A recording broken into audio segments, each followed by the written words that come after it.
Hello friends, स्वागत है आपका स्टडी विद विवेक में। दोस्तों, आज हम सामान्य विज्ञान के क्वेश्चंस को कवर करने वाले हैं जो परीक्षा की दृष्टि से महत्वपूर्ण प्रश्न हैं। तो बिना टाइम वेस्ट किए हुए चलते हैं अपने क्वेश्चंस की ओर। वायु की ऊर्ध्वाधर गति को क्या कहते हैं? इसे वायु प्रक्षोभ कहा जाता है। वायु की ऊर्ध्वाधर गति को प्रचालन मशीन का कार्य किस सिद्धांत पर कार्य करता है? तो ये अपकेंद्री बल पर कार्य करता है प्रचालन मशीन का कार्य। संवेग परिवर्तन की दर किसके बराबर होती है? तो संवेग परिवर्तन की दर ये बल के बराबर होती है। दूध मथने के पश्चात क्रीम का दूध से अलग हो जाने का कारण क्या है? तो ये अपकेंद्री बल है। दूध मथने के पश्चात क्रीम का दूध से पृथक हो जाने का कारण है अपकेंद्री बल। रॉकेट किस सिद्धांत पर कार्य करता है? तो रॉकेट संवेग संरक्षण के सिद्धांत पर कार्य करता है। कमानी तुला किस सिद्धांत पर कार्य करती है? ये हुक के नियम पर कार्य करती है। कमानी तुला जिसे कहते हैं। जेट इंजन किस सिद्धांत पर कार्य करता है? तो ये रैखिक संवेग संरक्षण के सिद्धांत पर कार्य करता है जेट इंजन। सरल आवर्त गति के दोलन में किसकी आवश्यकता होती है? प्रतिष्ठा एवं जड़त्व दोनों की आवश्यकता होती है सरल आवर्त गति के दोलन में। प्रक्षेप्य गति की दीर्घतम परास प्राप्त करने के लिए अधिकतम कितने कोण की आवश्यकता होती है? तो 45 अंश कोण की आवश्यकता होती है प्रक्षेप गति की दीर्घतम परास ज्ञात करने के लिए। न्यूटन का प्रथम नियम किसे परिभाषित करता है? तो न्यूटन का प्रथम नियम ये जड़त्व को परिभाषित करता है।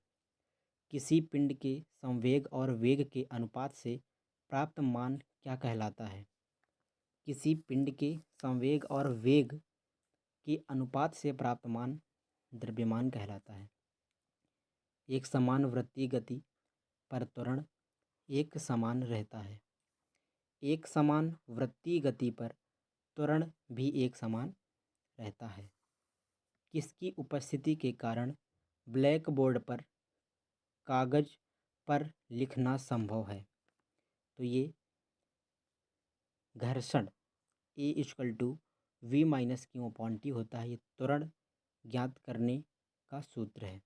जहाँ A त्वरण होता है, V अंतिम वेग होता है, माइक्रो एक प्रारंभिक वेग होता है, T समय अंतराल होता है। सड़क पर चलने की अपेक्षा बर्फ पर चलना कठिन क्यों है? क्योंकि बर्फ में सड़क की अपेक्षा घर्षण कम होता है। सड़क पर चलने की अपेक्षा बर्फ पर चलना कठिन इसलिए है क्योंकि बर्फ में सड़क की अपेक्षा घर्षण कम होता है। अंतरिक्ष से गिरता हुआ पिंड पृथ्वी के वायुमंडल में प्रवेश करने पर क्यों जल उठता है? कि अंतरिक्ष से गिरता हुआ पिंड पृथ्वी के वायुमंडल में प्रवेश करने पर क्यों जल उठता है?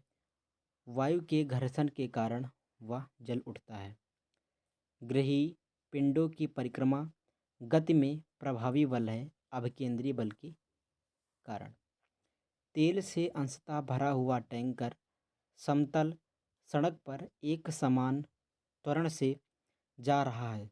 तेल का मुक्त पृष्ठ क्या होगा? तेल का वक्र पृष्ठ क्या होगा? तो परवलयिकार वृत्ताकार होगा। जब एक कार की गति दोगुनी कर दी जाती है तब उसको उतनी ही दूरी में रोकने के लिए ब्रेक बल कितना लगाना होगा? तो ये उससे 4 गुना बल लगाना होगा।